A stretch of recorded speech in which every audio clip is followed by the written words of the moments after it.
Continuando a camada de rede, agora a gente vai estar falando sobre o protocolo IP. Então, na aula de hoje, basicamente, nessa aula, a gente vai estar falando sobre o formato do cabeçalho do datagrama IP, fragmentação do datagrama IP e a parte de endereçamento IP. Protocolo IP, né, então, protocolo da internet, Internet Protocol, e o que ele vai fazer? Ele vai trabalhar a parte de repasse e endereçamento na parte da internet. Então, ele vai estar trabalhando isso daí dentro da camada de rede da internet. Então, a gente tem a parte do protocolo IP, nós vamos ver essa parte aqui também da parte de roteamento em breve, a tabela de repasse que a gente tinha comentado agora há pouco, protocolo ICMP, que é para fazer a comunicação e sinalização dos roteadores. Isso tudo a gente vai estar vendo mais para frente, mas toda essa parte aqui é da camada de rede. E lembra que na camada de transporte a gente tinha visto lá TCP e o DP, né? E agora a gente entra para falar sobre protocolo IP. Então, o protocolo IP oferece um serviço de datagrama. Então, cada datagrama é uma unidade independente da outra. Quando a camada de rede, isso falando lá do lado de quem está enviando, né, do emissor, recebe um segmento da camada de transporte, ele pega aquele segmento, encapsula e agora vira um datagrama IP. E aí ele vai escrever o endereço do destino, o endereço da origem e outros campos de cabeçalho para enviar para o primeiro roteador para que chegue até o destino onde ele precisa que aquele pacote chegue. Então, basicamente, quando a gente fala do formato do datagrama do IPv versão 4, né, então IPv4, por isso do V4 aqui versão, a gente tem 32 bits aqui. E dentre os vários campos, o que a gente tem? A gente tem aqui o número, né, da versão do protocolo. Então, ele vai lá dentro para saber se é versão 4, se é 6, o que vai ser. Tem o tamanho também do cabeçalho ali em bytes, né?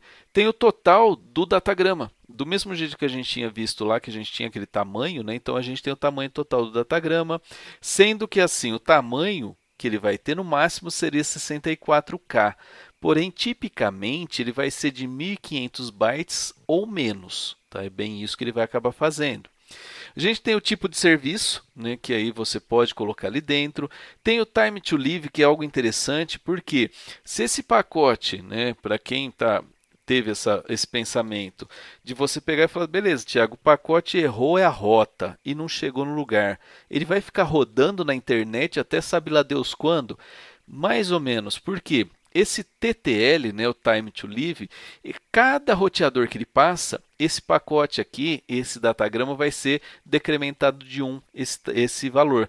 Quando ele chega em 0, o roteador que chegar, receber lá esse datagrama com 0, ele vai lá e descarta porque esse pacote, esse datagrama está perdido na rede. Então ele tem um tempo de vida.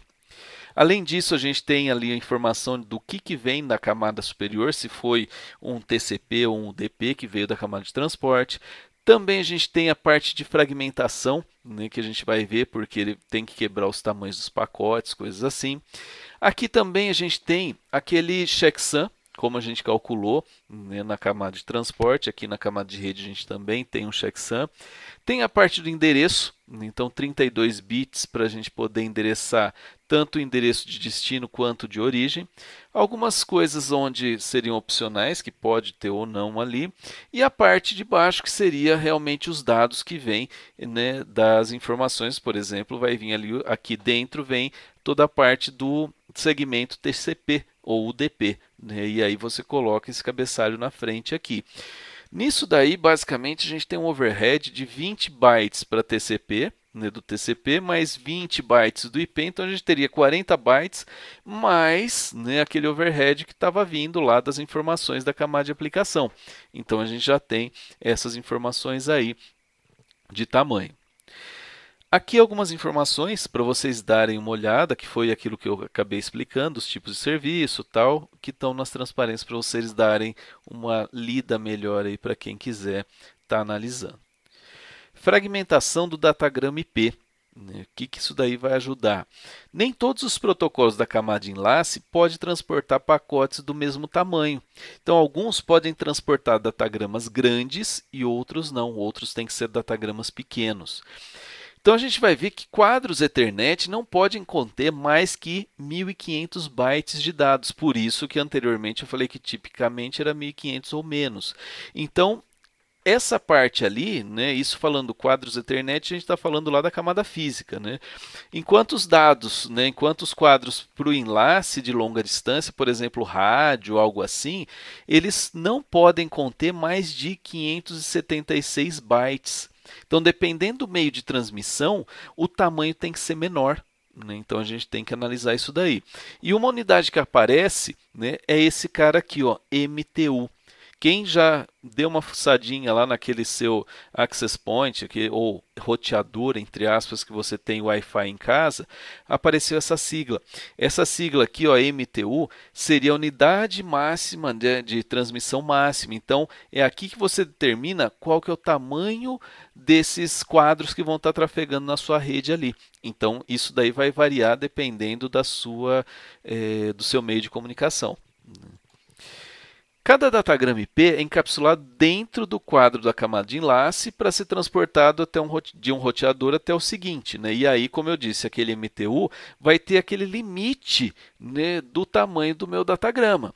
Então, como diferentes protocolos da camada de enlace pode ser utilizado pelos roteadores ao longo da rota, vão ter diferentes MTUs. Então, pode ser, se o MTU é maior, meu datagrama pode ser maior porque o quadro que ele vai gerar pode ser maior. Se o MTU é pequeno, meu datagrama tem que ser quebrado e ficar menor, por isso chamado de fragmentação. Então, aí o que acontece? Um roteador percebe que a MTU de um protocolo da camada de enlace é menor do que o datagrama IP. Como eu disse, a solução vai ser o quê? Fragmentar os dados do datagrama IP em 2 ou mais datagramas menores. Encapsular cada um em um quadro separado na camada de enlace e então enviar pela camada de saída. Datagramas menores são chamados de fragmentos. Então, são pedaços de um datagrama, né? Os fragmentos que a gente vai ficar vendo na literatura aí nada mais são do que pedaços de datagramas. Então, a fragmentação é feita com o auxílio de 3 campos do cabeçalho que eu mostrei lá inicialmente. É a identificação, o flag e o deslocamento de fragmentação. Como é que esse negócio funciona, então? Basicamente, seria algo assim. Eu tenho que transmitir de um host para o outro, ele saiu dali, beleza, olha, o tamanho dele aqui está grande, essa transmissão está boa, tal. Chega nesse ponto, ele falou, opa, aqui essa linha aqui é menor. Então, ele veio aqui e dividiu em 3 menores, aquele datagrama, virou 3 fragmentos menores e transmite para o próximo roteador. O próximo roteador analisa aqui e fala, opa, continua pequeno, vai transmitindo. Chega aqui, o que ele faz? Ele vai lá e reconstrói. E aí volta a ser aquele datagrama original, né, que tinha sido enviado lá no início, daquele tamanho normal, para poder passar para as camadas superiores ali.